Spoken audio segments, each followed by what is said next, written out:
grounding on a physical level.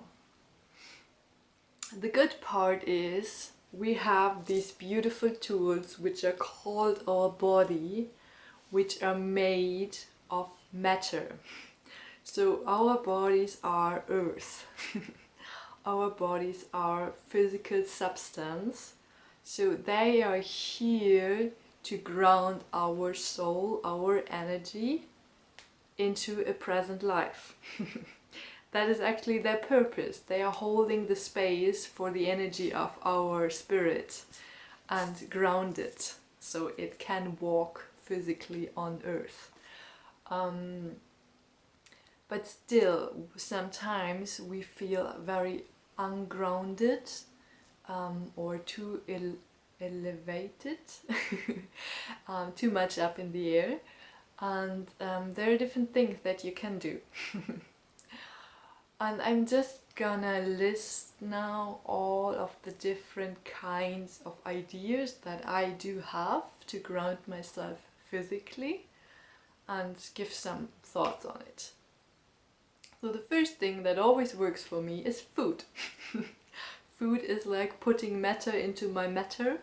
So when I eat, it is calming me down, it is grounding me, it is helping me to stop for a moment and rest. And yeah, it depends on what you're eating. You can also ground yourself with the right kind of food. So for example, if you eat potatoes, that is a very grounding substance, as well as things with roots like what are the English names for it? Yeah, everything that is coming from under the earth, like carrots for example, but there are better ones, but I do not know the names in English. Yeah, so like grounding food that is grown under the earth or on the earth is very grounding. There's also food that is very lifting. So if you just eat fruits, for example, they are so easily digested that after 20 minutes you could already eat again, and they are high amount of fruit sugar and their energy keep you high actually. So when you eat for grounding yourself, make sure you eat grounding food. There's a lot of information in the internet, use it wisely. A personal note that I want to add here is that in the past I have been one of those people suffering from an eating disorder, and it is incredible when you start to be open with that topic to see how many girls, women and men out there have had the same issue. So this is just as a side note, because I know that it was kind of my only technique at the time to ground myself. I was very high on energy, very high on my emotional level also, and eating was the only way I knew to ground myself. So what I want to say with this is yeah, find a healthy balance in different ways to ground yourself. If you have an issue with eating or with yeah, like eating disorder, I'm here to talk about it if you need somebody. And also it can be both. It can be very beautiful to use food for grounding, and it can be an escape, so just be aware about that. The same counts actually for sports, because for me movement is a very grounding thing too. It doesn't matter if it's dancing or running, doing yoga, exercise, climbing.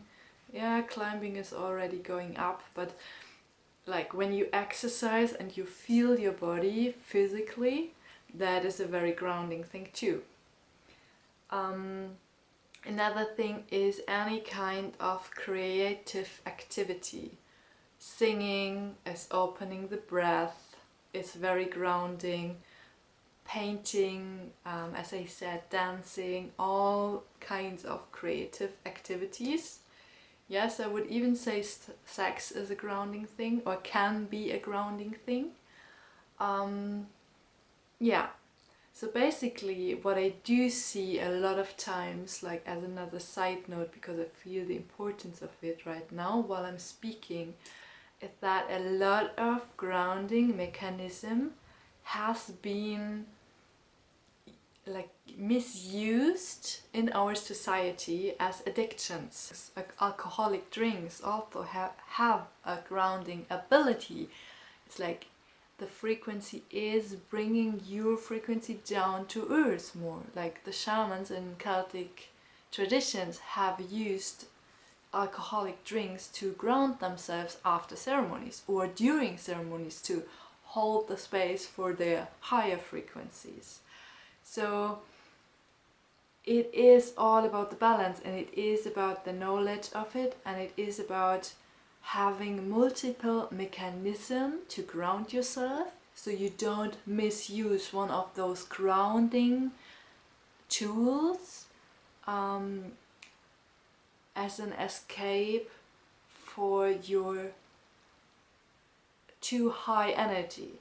So any kind of addiction, any kind, what I've said now, like sports, food, sex, alcohol, like all of them can be excessive and can be misused to kind of create an balance for an imbalanced energy. So when your energy is way too high, you can tend to subconsciously try to ground yourself by an addiction to those grounding tools. So if that is happening for you, I would recommend you to work with somebody to ground your energy. Work on your topics, on your emotional stability, and ground your energy. Then you don't need those things like sport and food and sex and drugs as a counterpart. And if they are not a counterpart anymore, if they are not necessary anymore, and you're not searching for that grounding, then indeed they can be beautiful tools that you are using consciously to ground yourself when you feel like, ooh, today I'm way too high up, today I'm way too excited, way too emotional, way too caught up in my mind, whatever. In those moments, it's nice to have grounding mechanisms, and the things I explained now in this video have been like the physical grounding mechanisms. Another one I would just like to add is also creating a clean space. For me, if I have a chaos around, that sometimes happens, but it's really hard for me to focus my energy in such a space and work in a productive way. And that for me is a sign that I'm not grounded in that moment. So when I am like this and my room is like this, then it's like really hard to move in a focused direction with my intentions. So a good tool, for example, too, is to clean up the space. And the things we do externally also are always a reflection from the things internally. So cleaning up the space, making room for yourself and your projects and your work is a beautiful thing to do. So this went a little bit in a different direction with this side note of addiction. But for me, like this grounding topic and this search for grounding ending in an addiction was a very important thing to share with you guys. And in the next video I'm gonna talk about the other grounding ways, like emotional, mental and spiritual grounding or energetic grounding. And I hope this is serving you. I hope you have a grounded, safe flight on Earth. And I see you soon.